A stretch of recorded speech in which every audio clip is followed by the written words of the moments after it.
Well, good morning. Welcome. It is good to see all of you here this morning. If you're new with us today, we are very glad that you've chosen to come and visit and be with us this morning. If there's any way that we can serve you, we'd love to do that. I know that we have folks in from out of town who are here for the game. Maybe you're visiting folks or whatever, or just came to the game side to come be with us. Again, we thank you for being here. Glad to have you with us this morning. And we're in a series, a message series, that we've simply entitled Sermon on the Mount. As we are spending these weeks together working through Jesus' teaching that we know as the Sermon on the Mount. And he was teaching this very kind of revolutionary idea back then, trying to teach people both in his day and in our day what it means to move beyond religion. What it means to genuinely love God with all your heart, soul, mind, and strength, and to love your neighbor. And how we do that well is important to how we live in the kingdom. And this is also just about life in the kingdom. What does it look like for the follower to live in this way? And so we've just been working through this teaching and trying to understand what Jesus is showing us. This morning we'll be in Matthew chapter 6, verses 19 through 24. So if you have your Bibles, you may want to go ahead and flip over there right now. And we'll have this up on the screen for you in just a second as well. But before we get there, let me just start with this. Becky and I once owned a boat. That's a great way to start a sermon. Several years ago, we bought a used boat, and it was great. We loved it. We spent lots of time on the water up at the lake with this boat. We had lots of great moments with our boys, and they were younger back then, and they loved it, and it was lots of fun and all that kind of good stuff. But let me tell you, of all the great days that we had on this boat, you know what the greatest day was? You're way ahead of me. The day we sold that sucker. That was the best day ever. Now, that's not to say that we didn't love the time that we spent with the boys, and it was well worth it for sure. But my goodness, if you've ever owned a boat, it's just like take out your wallet and throw it into the boat, and that's because it's just going to take all your money. I mean, gas prices were high when we had it. It constantly needed maintenance. There was always something breaking with it. It was a lot of work, and all this kind of stuff. And so I had this tension in my heart. I've loved watching the boys enjoy it and Becky and all this, and then the pain of having to deal with it and paying for it. And so, yes, the number one best day was the day, in my mind anyway, that is the day that we sold it. And what was really sad is that we sold it for practically nothing. I was so ready to get rid of this thing. I actually would have given it away. I think I was just, put it out beside the road on Dean Road. You could have driven it like, oh, it's a free boat, and driven it off. That would have been perfectly fine with me. But we found somebody who'd buy it. We sold it for just nothing. And I remember driving back up here from Wetumpka, and I had the check in my hand, and I thought about the day we bought the boat and how much we paid for it, which wasn't a whole lot. But then I looked at this check and went, this is the worst day ever. I mean, we just took a beating financially on that boat. So I don't know, maybe you've had an experience like that. Maybe you had that moment that some people have, like when they buy, if you've ever bought a brand new car, all right? And when you drive it off the lot, you know what happens to that brand new car? 20% depreciation the minute you get off the lot. You've already lost money with a brand new car. Or if you've ever bought a brand new car and then somebody dinged it or scratched it, or you have a child who did something to it.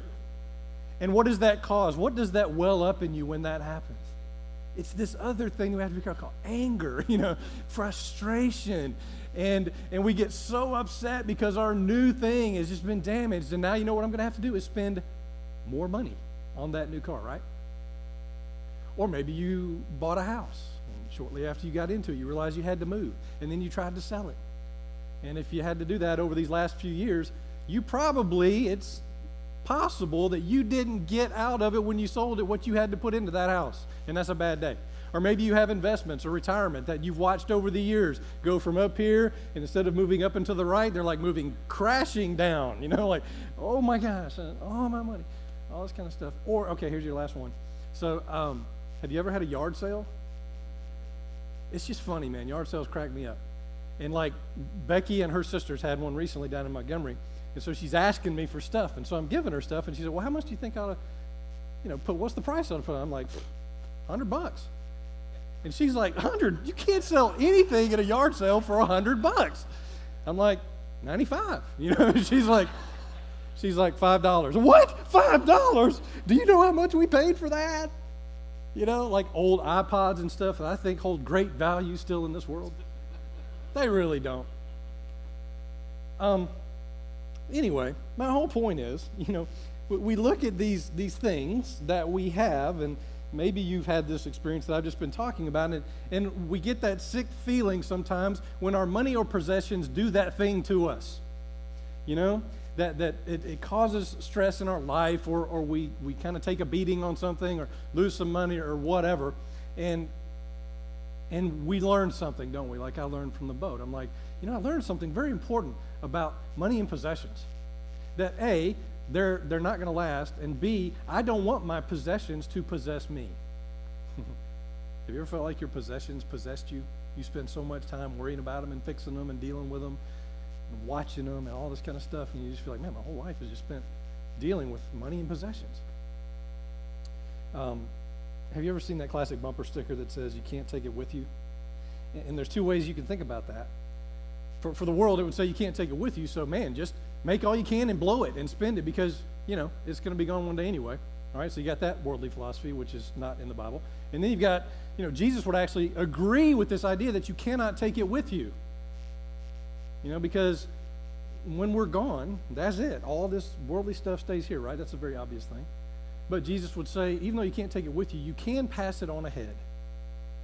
And that all depends on what you do with your money and possessions. You can make an investment that will sort of forward this in a way that is much more kingdom-oriented. And so today we're going to look at a passage where Jesus is dealing with this whole idea of wealth and possessions and about dealing with it in a very wise way so that we don't get stuck being possessed by our possessions. All right? So let's go ahead and go to Matthew 6, 19 through 24. And see what Jesus has to say here. Jesus says, "Do not store up for yourselves treasures on earth, where moths and vermin destroy, and where thieves break in and steal.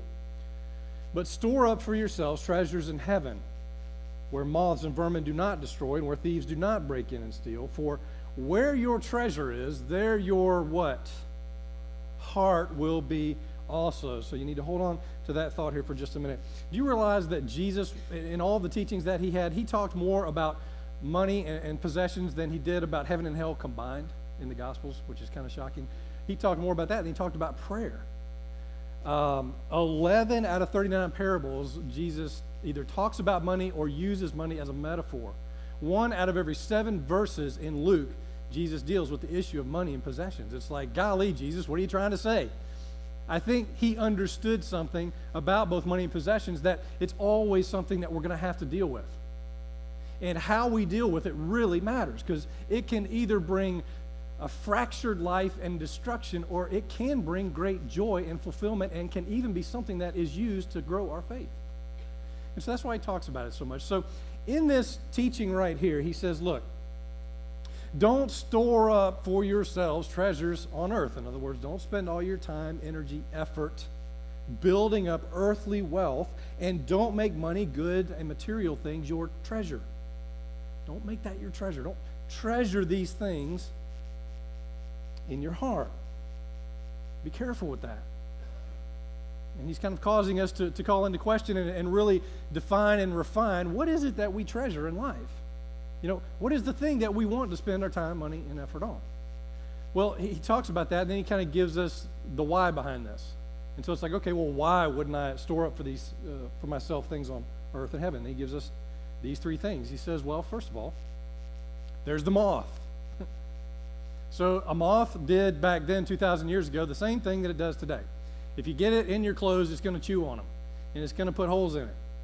And so he's like, okay, so if you have a lot of clothes and whatever, and you put all your hopes and dreams in your clothes, then there is a moth that will destroy it, and it's really almost figurative. It's a metaphor of they won't last. So he's like, so you got the moth. And then he goes to the next thing, and he's like, then there's this thing called vermin, which actually in many translations, he uses another term, rust, so they've had a hard time translating that word, but we'll just use both of them. So this term vermin, you know what vermin is? How many times do you use that term? Never. Vermin is like little animals or birds or insects that eats up crops. That's the primary example that he was given here. He says, like, vermin destroys stuff. And if you have crops and you put all your hopes and dreams in your crops for your living and everything, vermin will destroy that. Okay, so then he also talks about rust. And you know what rust did 2,000 years ago? Same thing it does today, all right? It ate up anything that was metal. So if, for example, this is one of the greatest frustrations for me in life, grills, all right? So if you buy a gas grill, for example, and if that thing should ever get moisture near it, give it 2 days, and the rust begins. I don't care whether they advertise there's no rust or not. I don't even care if it's stainless steel. Something is going to rust on that grill. It's so frustrating. And the grill part is the thing you end up replacing, and then you got to find something ceramic. And anyway, that's a whole other frustrating thing. But it just is a reminder that, you know what? Stuff is going to eventually deteriorate. It doesn't matter how great it is. We live in a world that is not, it's not moving towards some better thing. This world isn't. There's this principle called entropy, which means that things are actually devolving into chaos. This world is really degenerating. It's devolving. You leave stuff out long enough, and it deteriorates, right? You get that?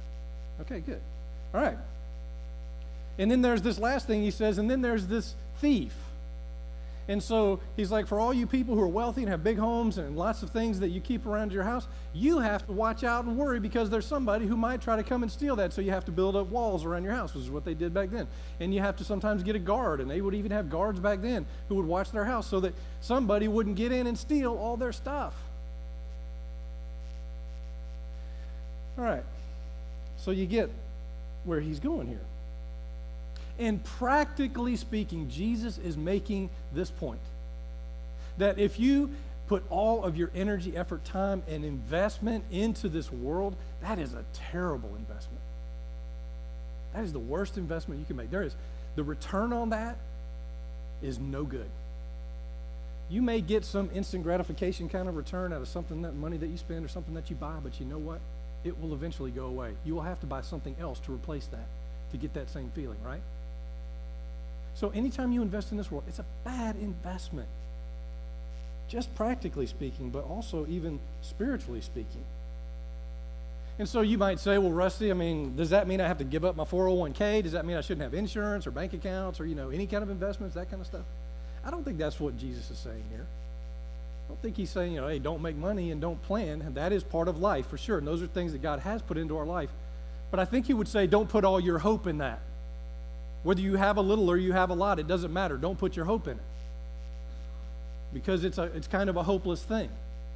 And so I think he would say, if you can have all of those things in your life, possessions or money and all that kind of stuff, if you can manage that well, and if you can leverage that for the kingdom, and if you can hold it very loosely in your life, then yeah, it's okay to have those kinds of things. But if you have a lot of that stuff in your life and all it does is lead to more selfishness and more greed, and more unhappiness, really, then maybe it's just better if you don't have it at all.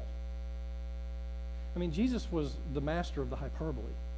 You remember when he was talking about lust a couple of weeks ago, and he said, hey, if your eyes are causing you trouble, gouge one out. If your hand's causing you, cut it off. It'd be better to enter the kingdom with one eye and one hand than it would be to have 2 eyes and 2 hands and not get in the kingdom.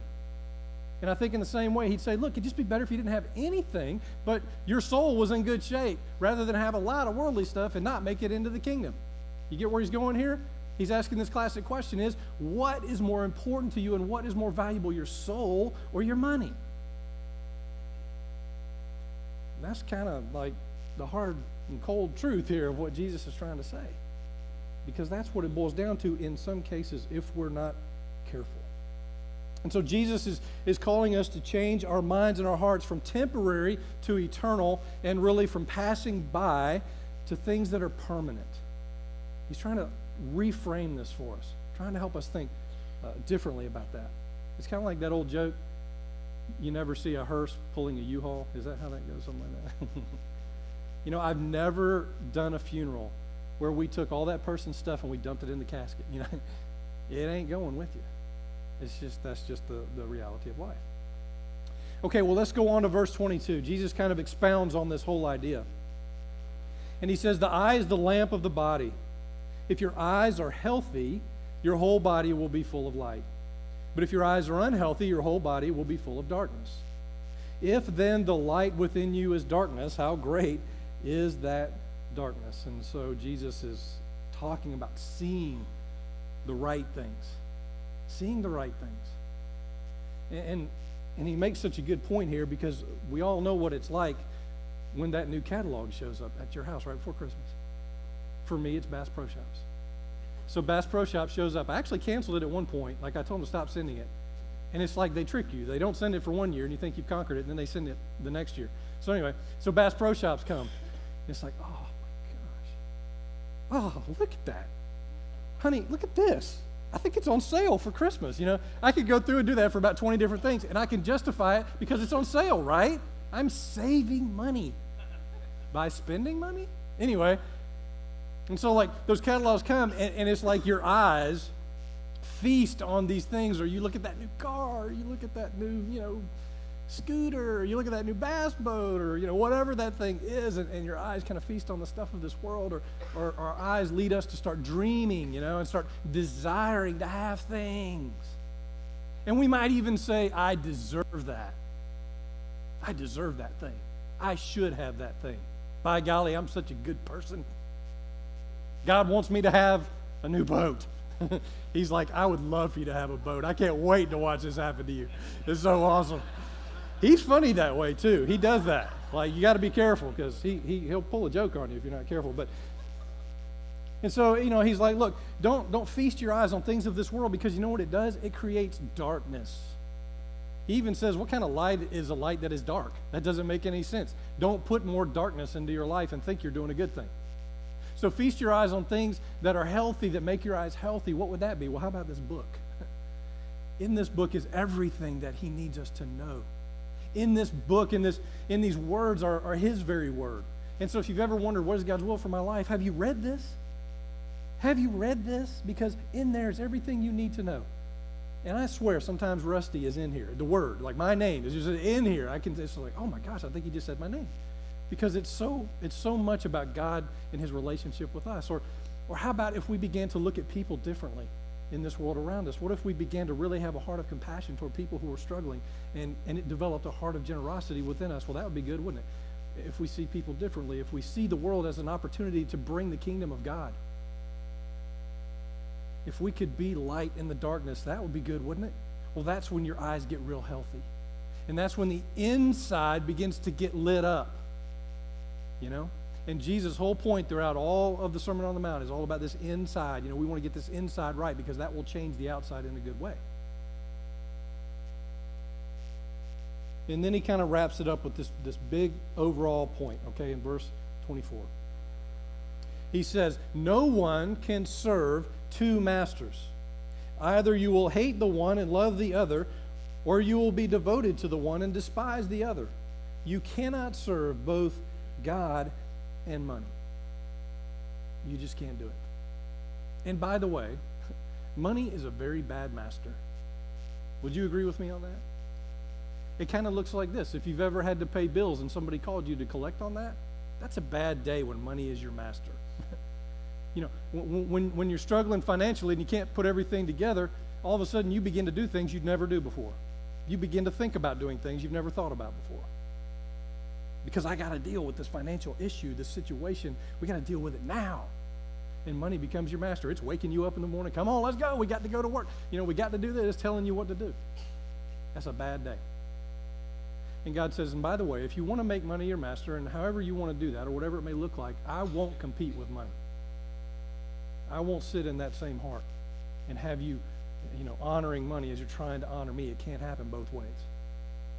You will love the one and despise the other, which in other words, if you're choosing money, you're hating God. But if you love God, then you'll see money for what it is. It's just a tool to deal with life.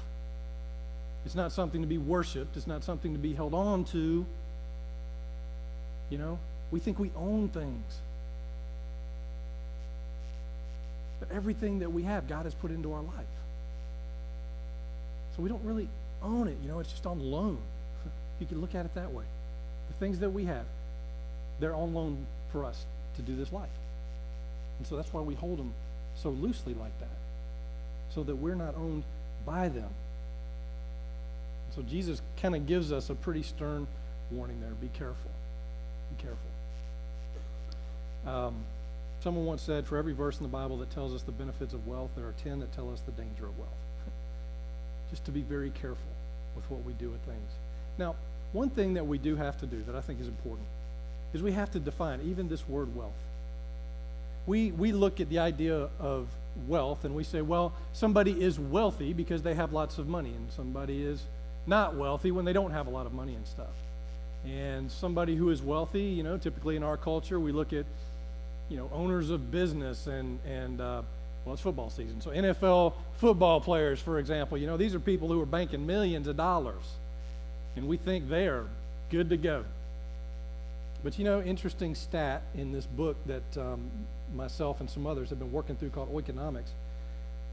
They said by the time NFL players have been retired for 2 years, 78% have gone bankrupt or are under financial stress because of joblessness or divorce.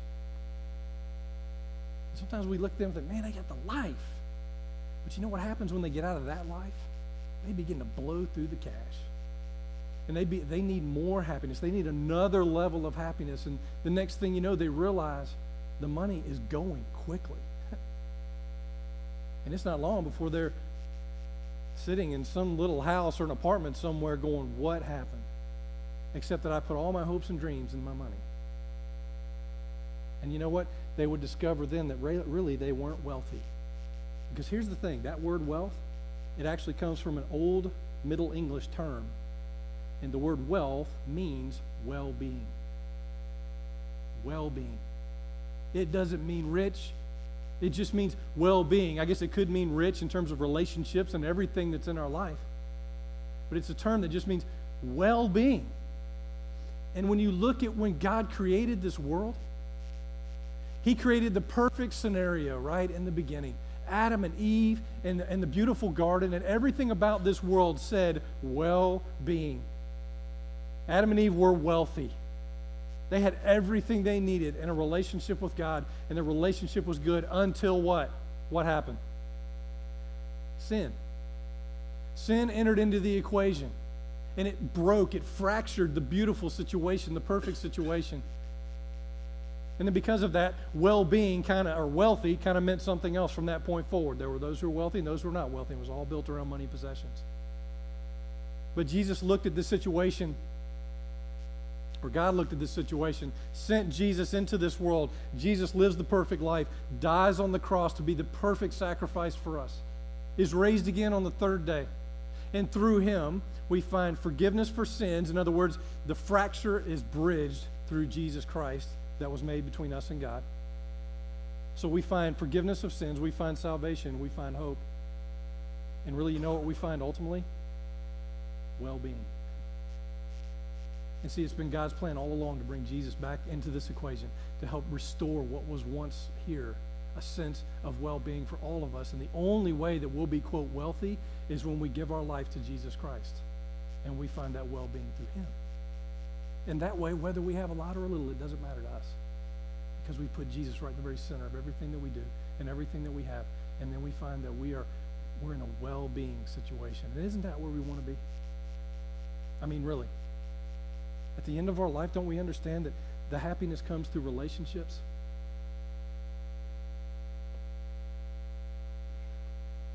Well-being. And it reminds us that we can't have it both ways. We can't have all the world and have all of God too. Quick story, and we're going to come to a close here. I went to a movie premiere this past week. And it's a movie that's actually coming out this weekend. You may have been reading about or seeing it, God the Father. Have you heard about this movie that's coming out? Okay, well, went to the premiere. And so October 30th, there's going to be one showing, and October 31st, I think there'll be multiple showings of this movie. And I want to warn you ahead of time, anytime I promote a movie, we got to be careful what we're promoting. It's a great movie, and it has an amazing story, but it's a story about the mob, okay? And so what comes with that is some tense scenes and a little bit of violence and stuff like that, so not for young kids. So if you're like, hey, let's all go see this movie, just be careful. Younger kids, it may not be good for them, but the story is really phenomenal. So quickly, I'm going to tighten it up for you, but it's about a guy named Michael Franzese.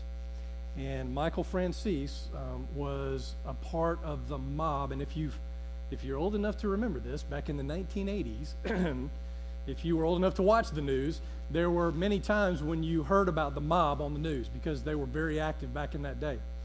Well, Michael Franzese was very much a part of that. And actually, has anybody seen the movie Goodfellas? Seen that movie? Well, that was about the crime family that Michael was a part of. And he's actually mentioned in that movie. And so it was one of the most notorious mob families in that day. And so in the movie, and actually in the book, he has both out, he tells the story of when he joined the mob, and it's very interesting to me. The day that he joined the mob, first of all, his dad encouraged him to join the mob because his dad was a big-time mobster. And so he was like, hey, if you're going to be on the streets, you need to just join the mob family. And so he kind of pushed him into it. So he literally goes before these gentlemen who are part of the Colombo crime family. And so basically there's something called the La Cosa Nostra, which is the subculture of the mob in that day. That was the whole subculture. And then there are families that you join underneath that. So he was joining the Colombo mob family, all right? So these 5 guys are in there. The boss of the family is sort of initiating him. And he's telling him, hey, you're taking an oath today. You're pledging your whole life to this family, to this mob family.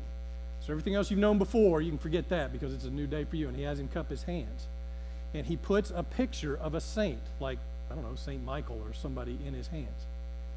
And he says, so today you pledge this oath and you're completely committed to us. And what I mean by that is, if you're sitting with your mother and she's on her deathbed and she's going to die at any minute, but we call you to go do something, you're going to go do what we tell you. That's how serious we are about this oath that you're taking. And he says, and if you break this oath, and then he lights the picture of the saint on fire in his hands, he said, it'll just be like that burning saint going to hell right there in your hands. He says, if you break this oath, it's going to be bad news for you. And then he pricks his finger, and they squeeze some blood out and drops it on the ground. And he says, you're taking this blood oath. And if you should ever break this oath, you will pay with your own blood. Very serious deal. What's interesting to me is this next thing. He says, today you are being born again. Today, Michael Franzese, you are born again. It is a new day for you, and you were born into our family. How about that language? And so Michael makes this blood oath and is born again into this family. And so he becomes what's known as the prince of all of this, man. He is one of the best of the mobsters. He's banking all kinds of money. I mean, I didn't realize back then that they were moving, the mob was moving amounts of billions of dollars. Now, back then, billion was rarely used. But they were moving billions of dollars worth of money. That they owned in 5 states the process of oil becoming gas, and they owned gas stations. They leveraged all kinds of things. They were racketeering. All kinds of stuff was going on. Michael himself owned homes in South Florida and in California and in New York. He had everything you could worldly want, right? Won't give you all the details because you can go see this yourself. But eventually, he finds himself in jail. He's indicted. And because of this, his world just comes crashing down on him. And at this point, even, get this, his own dad puts a hit out on him. This is not a good day, by the way, when your dad puts a hit out on you. Like, this is not like go to your room, you know. And so at that point, he realizes, I've lost everything. He's given up on this family, this mob family. He doesn't want to do this anymore. His own dad's he's done with that. What does he have? And he's sitting in the jail cell. He's at the very bottom. And this prison guard, comes by and sees what bad shape he's in. He takes this prison Bible, this little paperback deal, and shoves it through the door. Falls on the ground. Thought you might want to read that. So Michael picks it up. And he just starts reading. Something he'd never done before. And he begins to read about this guy named Jesus. And he reads about his life and the way that he handled things and his death on the cross and the way that he didn't retaliate, that he didn't try to make excuses, he didn't do anything. He just went to the cross as if he wanted to. And of course we know he did. And Michael said, now that's a man's man right there. Nobody in the mob would do that. They would do everything they could to get out of it, man. They'd be paying people off to get off this cross. Not this guy. And something began to change in Michael as he read this book, and he realized there was a God who could love him no matter what he had done and no matter his background. And he began to believe that Jesus came and died for him, and all the things that we believe, it was all new to him. And essentially, he came to this point where he decided, I don't want this old life anymore. I want this new life with this guy, Jesus. I believe in him. I need him. And so essentially, he came to this point where he realized, I can't have two masters. I need to give up this master, this family over here that I was born into. And I need to be born again into this family, the right one, the one that will last for eternity. So that's what he does. He gives his heart to Christ.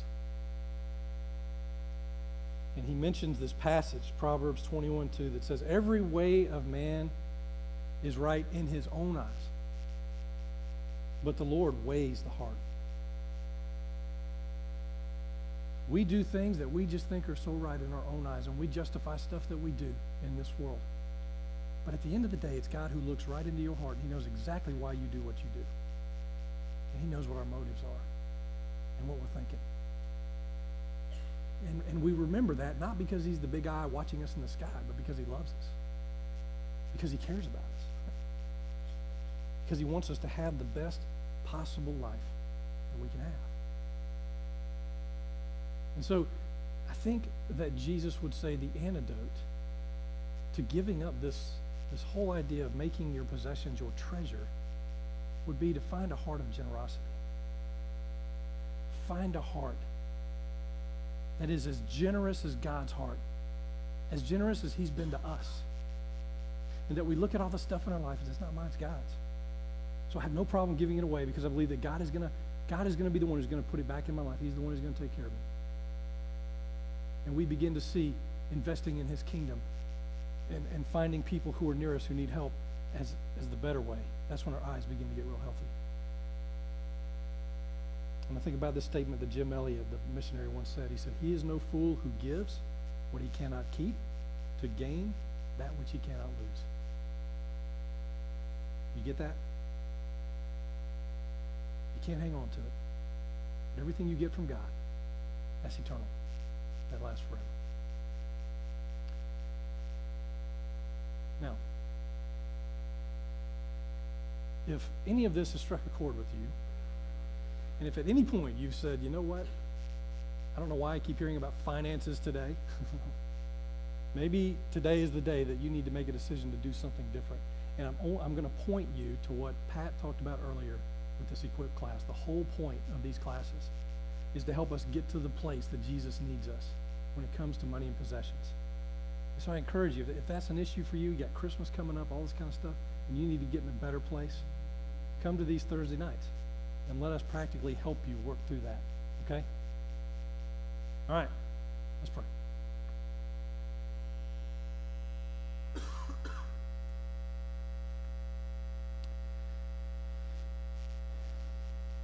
Well, God, we're grateful for this teaching this morning, and so thankful that so long ago Jesus was teaching about something that we would definitely have to deal with today, this whole issue of money and possessions. God, we're reminded that we have to be so careful with what we treasure. And Lord, it takes a lot of discipline and strength for us to treasure the right things. So, Father, I'm praying for every single one of us in here that we would get that straight in our life. Knowing that money and possessions can, if we let it possess us, and can bring just the opposite of what we think it will bring. It can bring unhappiness and unsatisfaction. Lord, we also know that it can bring a sense of joy and gratitude even, and expand our faith when we hold things loosely, and when we lay them at your feet, and we give everything that we have to you and allow you to help us make good decisions.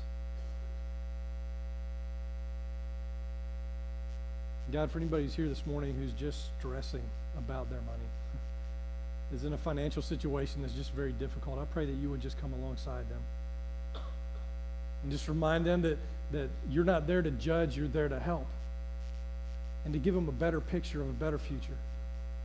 And Lord, just give them the strength that they need to be disciplined in this area and to put their faith in you and to trust you for that.